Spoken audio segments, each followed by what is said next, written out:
And ask our manager to call. Happy to do so, Mr. President. Director Gloria Gray, Here. Director Tommy Favai, Here. Director Desi Alvarez, Here. Director Scott Houston, President John Deere. Here. We have a quorum.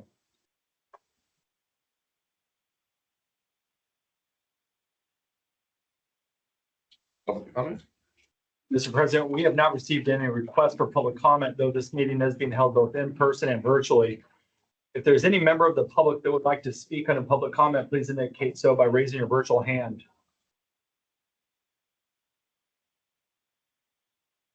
And we did not receive any requests from the room. So, Mr. President, we're ready to begin. It will go on to item 4, discussion items. Yes, Mr. President, we have one information item today. It's related to the proposed biennial budget rates and charges for fiscal years 2026, 2027, 2027, and 2028. We do have Caetano Cassane, the Assistant General Manager and Chief Financial Officer for Metropolitan Water District, as well as her entire team that's joining us virtually. But first and foremost, I did want to introduce Metropolitan Water District's newest General Manager, Shivaji Deshmukh, a friend and former coworker here at West Basin Municipal Water District. So I'll introduce him first. Shivaji, take it away. Hey, thanks, Director Deere, President Deere, member for the board. And is Director Gray online too? As well? She is. So I just wanted to give a brief introduction to Caetano's talk today, but also an expression of appreciation. Started in as the general manager on January 1st this year, but thanks to the board, including Director Alvarez and Director Gray, I had the opportunity to onboard while Devin Upadhyay was the GM. And it was a great opportunity and to me, a very sound investment in the ability to learn about Metropolitan while Devin was running the shop. And on January 1st, it really made the transition seamless. And so I just want to express my appreciation for that. It's been 2 months on the job. What's really important to me as well as the board is continuing the momentum on the progress we've made on a number of initiatives. And some of those were, it was evidenced at the beginning of February where the board was able to unanimously certify the EIR for the Pure Water Program for Southern California. And that was a great milestone in determining if this is the right path forward for us. In addition to that, and this will be a transition over to Caetano, just wanted to say thanks to her and her team. Thanks to Caetano's leadership, we were able to get this proposed budget out relatively early with the priority of transparency and making sure that all the member agencies had a chance and enough time to review. So we've had already a number of workshops. We've received really great constructive comments from the member agencies. We're going to walk through that today. And like EJ pointed out, it is our interest and priority to be here in person. But just to let you know, the reason the others weren't able to come is there's a number of other member agency meetings and caucuses taking place. And so we wanted to make sure we were able to be well represented. But with that, once again, just want to thank Caetano and her team for their proactive release of this budget. I think it's probably and it really reflects how much work was put into it over the past few years. So with that, unless I have any questions, I'd be happy to hand it over to Caetano. Welcome, Shivaji. Nice to have you back again. Yeah, good to see you, Director. Thank you. Thank you, everybody. And thank you, EJ, the board, for inviting us here again to present the budget. Some of you probably have already seen this budget. So we tried to cut the slides. They're not going to be 45 or 50. Probably have about 18, 17 slides. And we'll quickly go through those slides. And once we do that, then I'll turn it back to you for any Q&A. So with me, I hope Arnaud and Adam Benson are online. I don't see them, but are you guys there? We're here. Yes, Yes. we're here. Hi, thank you. So Adam Benson is our finance group manager who is in the weeds in all things budget right now. And Arnaud is our revenue and budget manager. You've all seen him a lot presenting to us. So Arnold, if you're ready, can you please take it away? Yeah, no, absolutely. If is the presentation already up? I think it is right Yes, there. it is Okay, up great. Yeah, and, so great. So as Katano mentioned, we have a really kind of shortened version of this PowerPoint. For those who want more information, it was presented to our board on February 10th, which we called our first workshop. We had 50 plus slides. We have a kind of a summarized board letter with around about 700 pages of the total document. So for those who want more details, that's a good reference. We also had a good discussion with the board and had many questions. We were able to answer the first section of those questions in our second workshop, which was on February 24th, that had another 78 slides or so. So there's a lot of information out there, and we won't get to a lot of it here, but we'll just try and summarize. If we can, let me see what slide you're on. Okay, perfect. Yes. So we're starting out with kind of an explanation of how we arrived at the proposed budget rate increase. So we started off with a baseline budget. So the baseline budget is essentially where we are today. It includes all of Metropolitan's board approved items and known changes that have occurred since the last adopted budget. So there's several key drivers that are contributing to this baseline rate increase.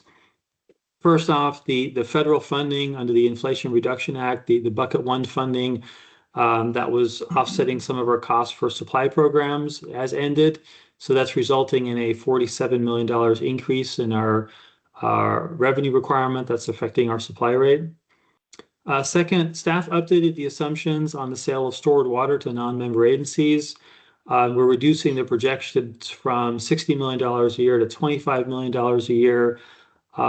We essentially are not advising one-time or uncertain revenues to be budgeted to reduce short-term rate impacts. So as such, we're gradually reducing that amount from 60 to 25 and then to zero beyond that.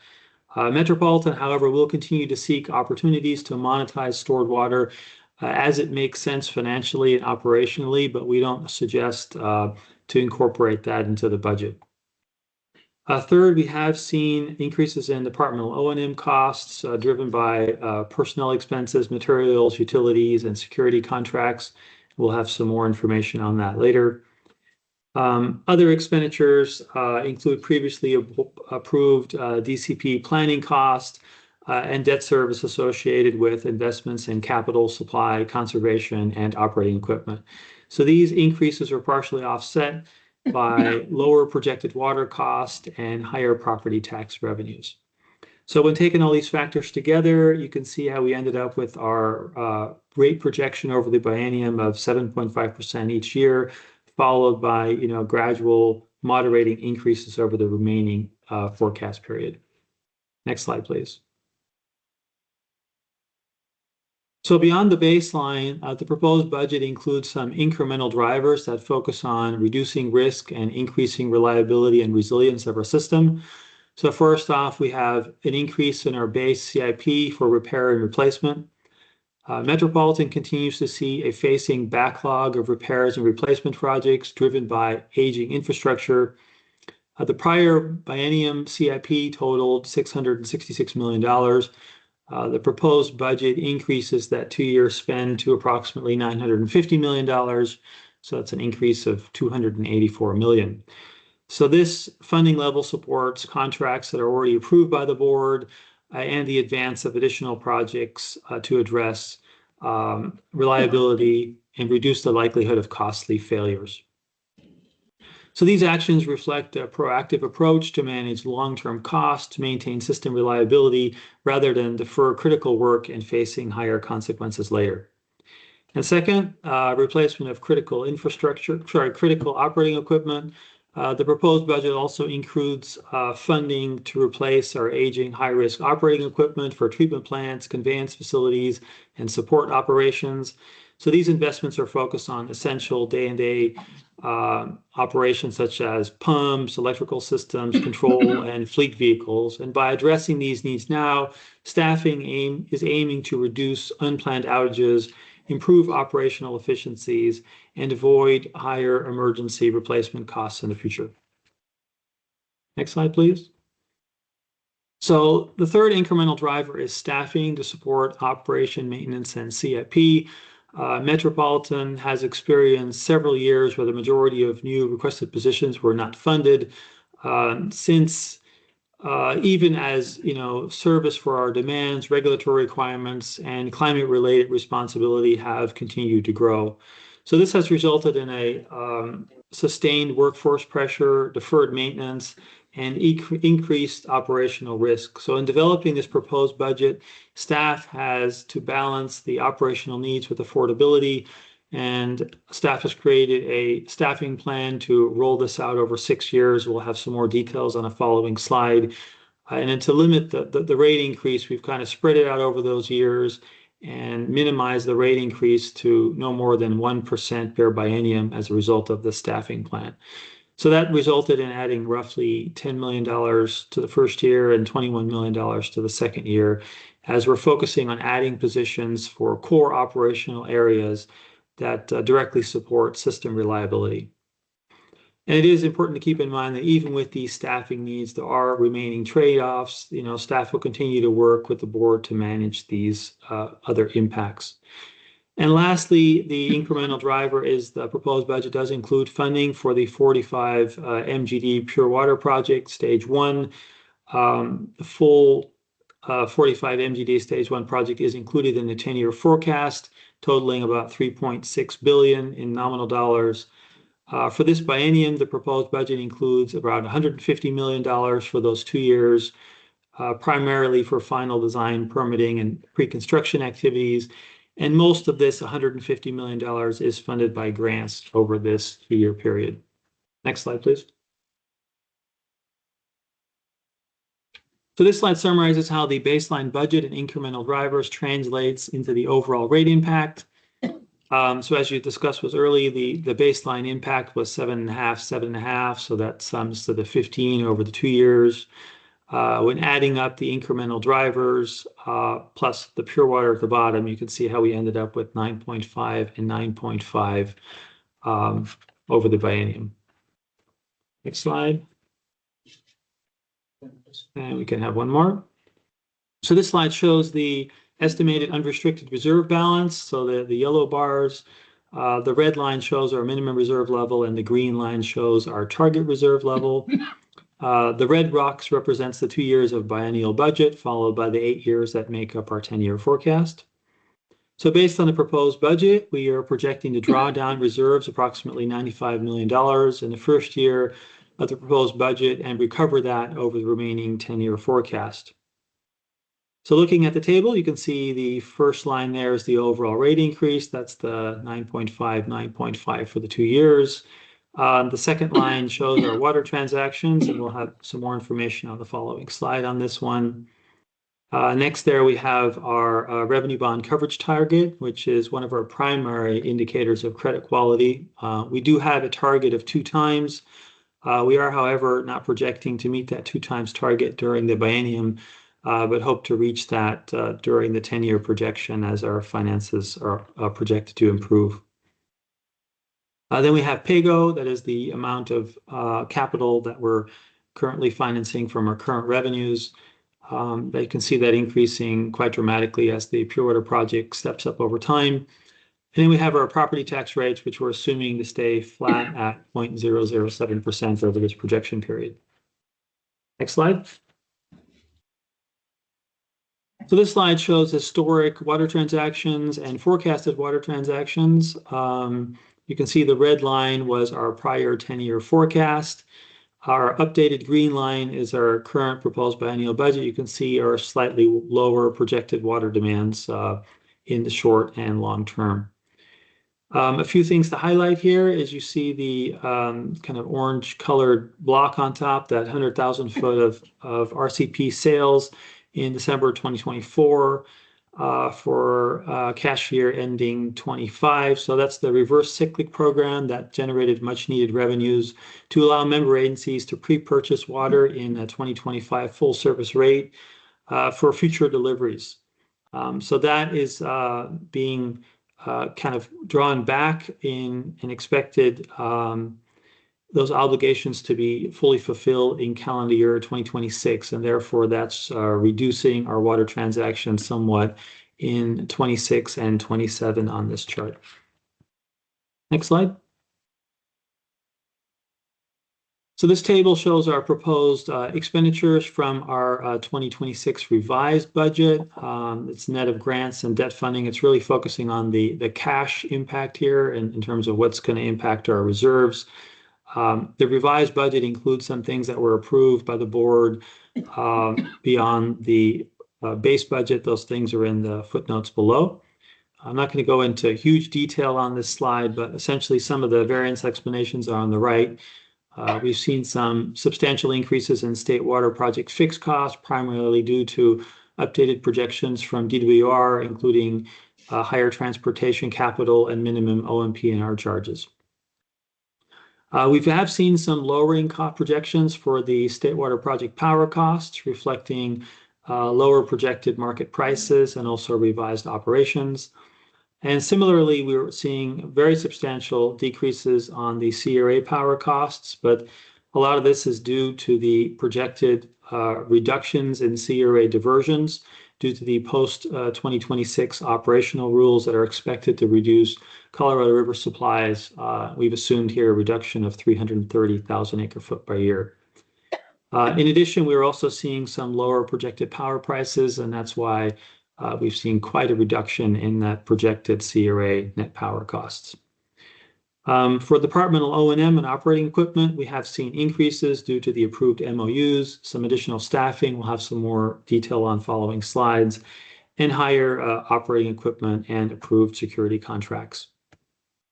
The supply programs, again, this is the cash funded portion. We've seen some increases related to the cuts we've seen on the Colorado River, and in addition, budgets to fund for the purchase of the 51,000 acre-foot of the second one, right of refusal from the amended San Diego County Water Authority agreement. DCP planning costs, those are the board-approved items. For the conservation program, we've seen some increases that are anticipated due to matching funds for grants.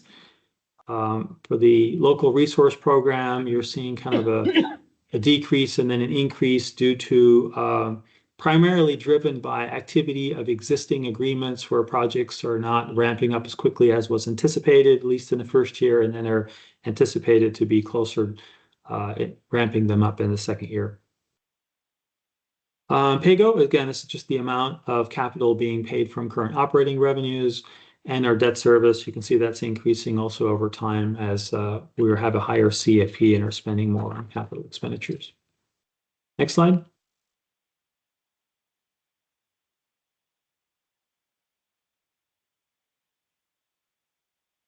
This is some information on the proposed biennial budget on the inclusion of the 45 MGD Stage 1 Pure Water project. As was mentioned before, the dollars included in this biennium are only $150 million. Most of those are grant funded. There's really only $58 million that is to be spent from PAYGO and grants during this biennium. There is a substantial spend over the 10-year, and if this project approved, it will add substantial costs to the long-term projection and rates. Next slide. This is a look at our 10-year capital plan, including the layered on pure water project on top. So the base CIP is the bottom there, which is primarily to fund replacement and refurbishment projects. And you can see our estimated ramp up of that to $950 million to try and get ahead of some of those replacements and refurbishments. On top, you can see the pure water project in the blackish color. The portions that are grayed out are the portion that is anticipated to be grant funded. So only $58 million is expected to actually hit the rates during this biennium. Next slide. In July 2025, the board approved a treatment water cost recovery rate structure that added 3 new fixed charges. So this basically converted Metropolitan's fully volumetric treatment surcharge to a hybrid framework that recovers 30% of the treatment revenues through fixed treatment charges, while the remaining 70% remains volumetric. So these 3 board-approved Capacity charges consist of the treated peaking capacity charge, the treated used standby capacity charge, and the treated remaining standby capacity charge. Consistent with board actions, these treated capacity charges will be implemented starting calendar year 2027 and phased in over multiple years to allow member agencies time to plan for operations and fiscal impacts. So as part of that implementation, we're basing the initial charges on average use, not on peak or standby use, and that is throwing around some of the billing determinants for those charges, as will be apparent on the next slide. So this slide shows our detailed rates and charges. So Metropolitan does have an unbundled rate system. You can see the rate elements for those four on top of this chart, leading up to the full service rates being the first two bold lines there. And then below there are our fixed charges. Now there's a lot of variances going on here. I'll walk through just some of them here. So first we have the supply rate. You can see it's going up very substantially.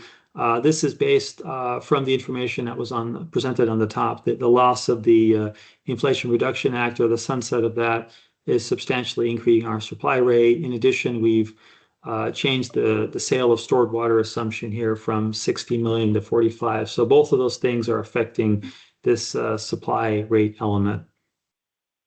Then moving one line down here, you can see the system access rate. That's actually essentially flat. This is primarily a result of higher property tax revenues, and then we've had a lower water sales assumption, which is shifting costs from average use that's recovered by the system access rate to standby use, and that's being recovered by the RTS charge. So you can see that while the system access rate remains flat, if you go down to the RTS charge, you can see that going up 26% in that year. So costs are basically shifting from average use to standby use. Going one down, system power rate, that's decreasing as a result of the loss or decrease in projected cost for power for both the state and the Colorado River. The treatment surcharge going down about 30%, as that's approximately the amount that's to be recovered by the fixed charges that are now below. The fixed charges, to add a little bit of clarity to this, we added these gray lines across. So we now not only have the dollar per billing determinant, we also have the total millions collected. And you can see for a lot of these charges, while it appears that the charge is going up dramatically, it's really just a result of the change in the billing determinants. It's not actually the charge itself. And you can see that in the amount being recovered. So some of that is in the footnotes there. The RTS charge is increasing. We already talked about that. That's due to changing sales. Capacity charge, you can see the first year is actually increasing dramatically at 23%, but that's again mostly due to the change in the billing determinant, because the actual charge is only going up 4.9%. The second year of the capacity charge is going up more considerably as we're spending more on capital, and those capital costs are being recovered by this charge. If folks have more specific information on these specific charges, please contact us and we have all the details, but I don't want to go through any more variances in this meeting. Next slide, please. We had a general property tax slide. So first of all, Metropolitan has the ability to recover some of its or all of its state water project costs potentially on property taxes. So that is what our property tax rate can recover. That's in that top right box. The chart here shows the amount of property tax that we've recovered. You can see our actuals jumped up in 2025 as a result of us doubling the property tax rate from 0.0035 to 0.007%. You can see our projection increases slightly beyond that as we have our assessed evaluation in the service areas projected to continue to increase. And you can see that continue through our projected budget in the blue bars. Just as a general reference point, which may be handy, to the extent Metropolitan decides to increase its property tax rate, for every 0.0005% increase, so that's about $5 per million of assessed evaluation, that would generate about $20 million for Metropolitan and would represent roughly a 1% rate reduction over the biennium. So the next slide shows some examples of how this might roll out. So again, Metropolitan currently has that top line 0.007% that levies about $70 dollars per $1 million of assessed evaluation and generates $425 million. You can see our proposed rate increase of 9.5, 9.5. If Metropolitan's board decides to increase that property tax rate to some of these examples, you can see how that would lower the proposed rate increase. And the next slide, we show some of our next steps. We have our workshop 3 coming up next week on March 11th. We have workshop 4 also planned for final approval of the board action rates in April. Katana? Okay, Hand it back to thank you. Thank you. And so I'll give it back to you for questions and questions you might have.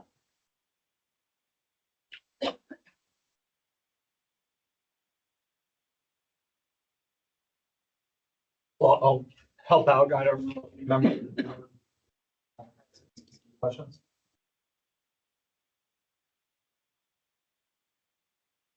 No, it's not. All right, well, I think we do, but. I'm not gonna ask a lot of questions, but just a point of clarification on the property tax. If it's increased, it can only be increased up to some maximum point, and that would be to recover the cost of the state water project. So whatever that rate is. So looking at slide number 16, is 570 million the current maximum rate that we could raise the property tax to? So that would be the 0.0105.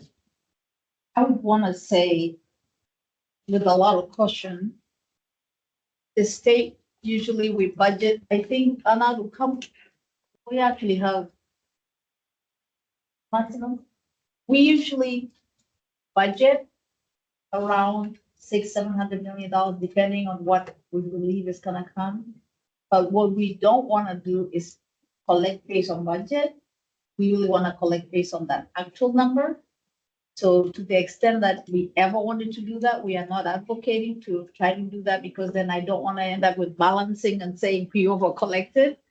It would be close to that number. Right now, we're collecting in excess of 400 million. We think actuals state water is around that 5+ million. So if you wanted to go to max, you could go close to that number. Adam, do you want to add anything?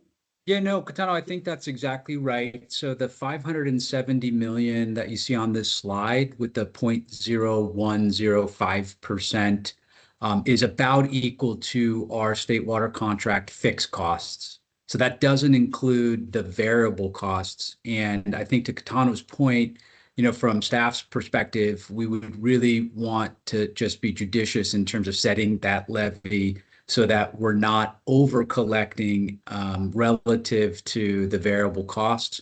And so I do think you could go higher, but then you just run the risk of collecting more than your actual expenses, and that can open up a whole series of issues for us. So I think from a comfort level, we thought that the fixed cost would be an upper bound capacity for us where we would be comfortable with.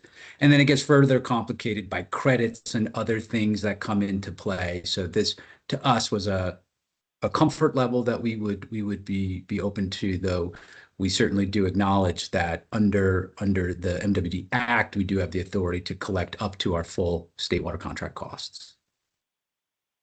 What is the maximum ad valorem that we should collect? And What we're percentage collecting wise, right now, isn't it point, we're collecting 0.007. you know, but what would be the maximum if you go back to what it was in 1923? What we have collected to date. No, Maximum the percentage percentage- based on percentage. state project costs. Right Yeah, now we're and so collecting I think also- 0.007. Yeah, Director Avalos, I think that historically, recall that it covers two things. It's our state water contract cost and our obligations against general obligation bonds. And so if you go really far back in time, the majority of that collection was to pay the debt service on the GO bonds that were issued to build the system. Those GO bonds now are several $1 million a year. They're so low that, some of our counties wouldn't even be able to assess the decimal points. Like their systems don't go out to the enough decimal points to just collect the geo component. So I don't think there was a historical limit that was really tied to the geo debt service amount, which meant the rate was pretty significantly higher than what you see here, or at least the revenue generated by it was And significantly. Adam, I'm hearing a different question. Director Alvarez, you're asking, is there an upper limit on the percentage? Yeah. I'm thinking it was 0.018, but I think what we are saying is, I don't think it's the percent limit that drives, it's what is expenditure? and that was my first question. But my second question is really, what is the maximum that we can go to? I thought it was 0.018, but I don't remember for sure. Prior You slide don't helps. think this? Do you know, Adam? Or not?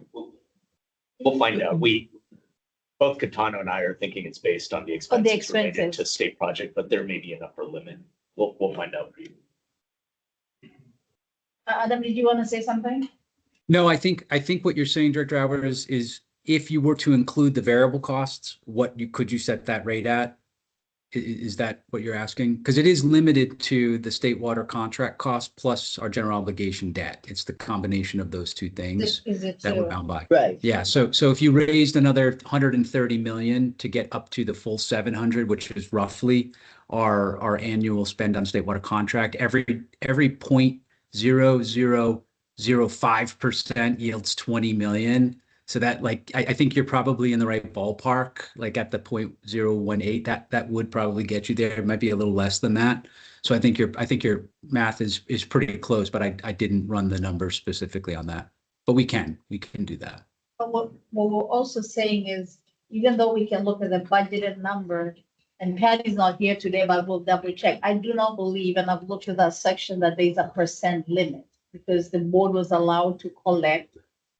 So that it became pay the debt, which is probably almost all paid out, and you can use it for the state water. So whatever that state water cost, and what we're saying is we can collect up to budgeted.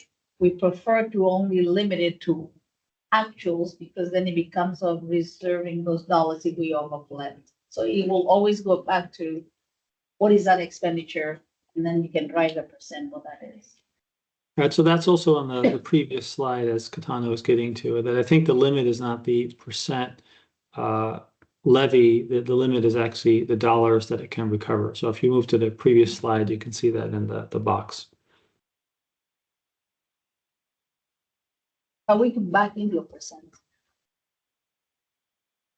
Chair, dear, I have a question and comment. Go ahead. Thank you. First off, comment, welcome back home, GM Savati. He's ours now. Nice to meet you and look forward to working with you in the near future. I got a question for either Kitano or Adam. You mentioned the stage one, and it's huge. I mean, huge dollar amount. How many stages is it estimated for the project of pure water? Do you know how many stages throughout the whole process? And Adam, I can add to this. And Catano, we John started Bednarski's, Oh, he's online? yeah, John Yes, I Bednarski's am. online as well. Oh, John, go take it away. Oh, no. John Thanks, Bernaschi. Katano. Thanks, Katano. Thank you, go ahead. Great question, Director. We really tried to develop the pure water program so that it can be staged to meet regional demands as they develop down the road. So there's a lot of flexibility. We're proposing a first stage at 45 MGD. The next plausible expansion would be up to 75 MGD, and that would take the project up to the main San Gabriel Basin, to the Santa Fe spreading grounds. And then from there, the program could be expanded in 2 or 3 more stages after that to get up to the full 150 MGD. So it's very flexible in its design. Yeah, thank you for covering that. I just wanted to give some comparison because and how massive this first stage project it is, because I come from the construction world. And when you put this side by side to LA Convention Center expansion, they're budgeted at 3.2 billion just for their project. And then this one is stage one, you're talking about 3.5 billion just for stage one. And then another comparison, almost similar is Pier Wind for the floating offshore wind. And they're looking at estimations of 4 to 5 billion. So, these massive projects, and then, just talking about pure water, you still have other stages ahead of this too. So it just wows me just to think about these numbers and these big projects and stuff. And Director, I'd just like to add, since you brought up, definitely a lot of the projects and at the scale Metropolitan operates are in the $1 billion range. What is unique about this program, and which helps us develop a recommendation for inclusion, is the fact that there's been a lot of grant funding. So the $150 million that we're recommending to include is essentially offset by about 2/3 of that by grants. What also makes it unique is that we have interest from outside parties, including Southern Nevada Water Authority, as well as Central Arizona Project in Arizona, to invest in it. Not that they would actually get the molecules of water, but then how this project works in conjunction with storage along the Colorado River draws interest from them. So if we could manage our supplies, both ones that are independent of the hydrologic cycle, like recycled water, as well as the hydrology on the Colorado River, they'd be interested in investing. So for us, that's all factors we're going to incorporate to determine if we want to move forward with this or not. Thank you. Just talking a little bit more about Pure Water. The numbers we're talking about here are still indirect portable reuse. And I know that we're doing studies to move forward with direct portable reuse. So if direct portable reuse were to be implemented, how do these numbers change, or are they? Can you address that? Because there's the issue that a lot of the expense is driven by this numbers in the conveyance of the water. And that conveyance capacity can be reduced significantly, which would then reduce the overall project costs. I don't know if that's for you or John. Yeah, well, I'll introduce it and I'll see if John has any additional details, but you are correct. It'll definitely change. And you identified why not requiring the conveyance, not requiring the extraction out of a groundwater basin, but also the inclusion of additional treatment most likely could result in net savings. We are looking at a pilot or a demonstration project alongside our existing one in Carson in the West Basin service area. And I know we're doing studies, but John, I don't know if we've reached a point in terms of determining what that cost change would be. Are you aware of that? I think the team is developing those, and at one of our updates coming forward, we will present that information. But I would hazard a guess that probably the investment in this stage one would not change substantially, because this really builds some of the foundational infrastructure that would then be used down the road in a DPR application. So I think that the benefits of the DPR application would be realized when we expand the project beyond the 45 MGD initially. Okay, thank you. Other questions? Director Gray-Wright, any questions? No, thank Anyone you, else? Don. I do have a couple of questions. Go ahead. Katano, if you go back to slide 5, off to the right-hand side, they talk about the staffing needs analysis. And I think of this as an important issue. And I know you explain it in the incremental drivers, but I thought maybe give you the opportunity to talk a little bit about the findings of why these new positions are needed. So we are asking, Anna, do we have those other slides? Or do we don't? Apparently But they're not in this They're slide not deck in that's here? being presented, but I thought we had them, but we don't here. That's okay. It's okay. So what you see on that analysis wasn't not so much of an analysis. It was to show folks that for the last few budgets, this is 2020 through 2025, we've come in and asked for positions. And it shows how many positions we received versus how many we requested. So that's all that is just giving background information. And this is to say, and if you actually add those positions across, incidentally, it's almost over 300 positions. So as you know, the staff started by doing an analysis that we presented in September to the board that showed that there was a need of at least 391 positions across the organization. Further analysis by the senior management determined that some of those positions that were not operational, we were not going to try to ask for those. But we advanced, I think, roughly 288 across 3 budgets. We also recognize that even if we want all these positions, you can't hire all these people even in a year or 2 years. So we were very diligent in trying to figure out what we can, because of affordability, add in the budget, what we can actually be able to hire, and then spread the need across. And you're gonna hear, and we had a robust conversation in another meeting today about the why we need positions.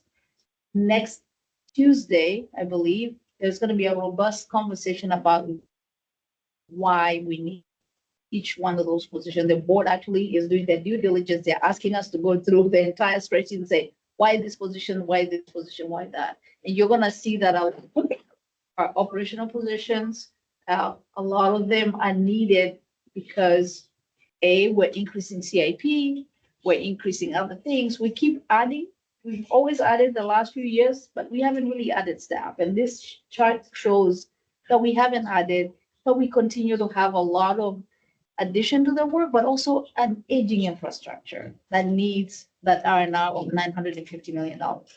So all that combined, we came up with a list of who we think we need, and we limited to the 1% increase across the 3 budgets. I hope that helps. It does. And Shivaji, I don't know if you have anything to add. Yeah, this is probably one of the first things that I focused on, because coming into a new job, you own the budget recommendation right away.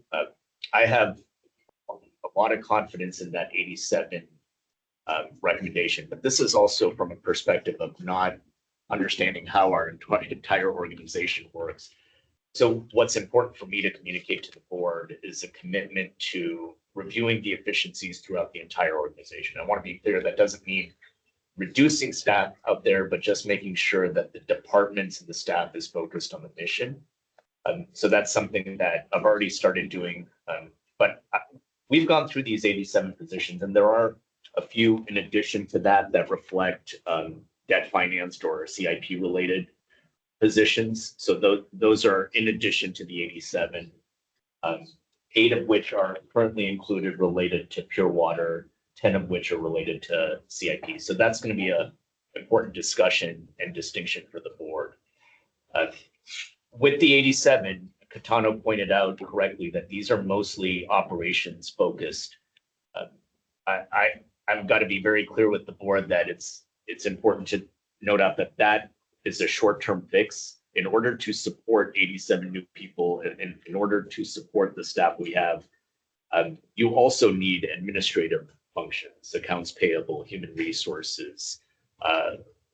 But right now, our focus, in order to be as efficient as we can, is to focus on those ops-related positions. And as she described, that's the majority of them. And then I did have one additional question on slide 11. You identify $150 million for Pure Water Southern California, though most of it is intended to be paid for through grants and such. But it is noted that Pure Water Southern California is anticipated to return to the board. And obviously, with the rates expected, once the budget is adopted to take effect in the new year, when do you think that decision, or when do you think that item will be brought back to the board? With Pure Water, we anticipate developing an updated schedule with even an additional implementation decision milestone in there. The original plan was to bring back a progressive design build award, which is still a planning level effort. But when you're awarding contracts to design engineers with contractors, it may be perceived as moving forward. For us, we're evaluating that now. I've asked staff to look at the schedule. We want to make sure we don't impact any grant receipts, but at the same time, I believe we have more questions to answer when it comes to staging, but also what a partnership with outside agencies look like, where those demands go. We've been having really productive conversations with your staff, EJ, in terms of what the demands are in the West Basin and other member agencies area here in the South Bay. So I believe we have more work to do before we can present a strong recommendation to the board. But the hope is to get that decision in front of the board towards the end of the calendar year. Good. Other questions? We may have some questions from the audience. Right. Anyone in the audience have questions? A very clear, concise presentation. Thank you all very much. Thank you so much. Thank you, everyone. Thank you. Next on our agenda. That concludes our discussion items, brings us to director's comments, future agenda items. Comments from directors?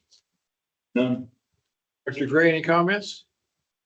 Yes, thank you. I wanted to thank our new general manager for Metropolitan for being here today. I'm sorry I can't join everyone there, and thank you, Katana, and your staff for the budget presentation.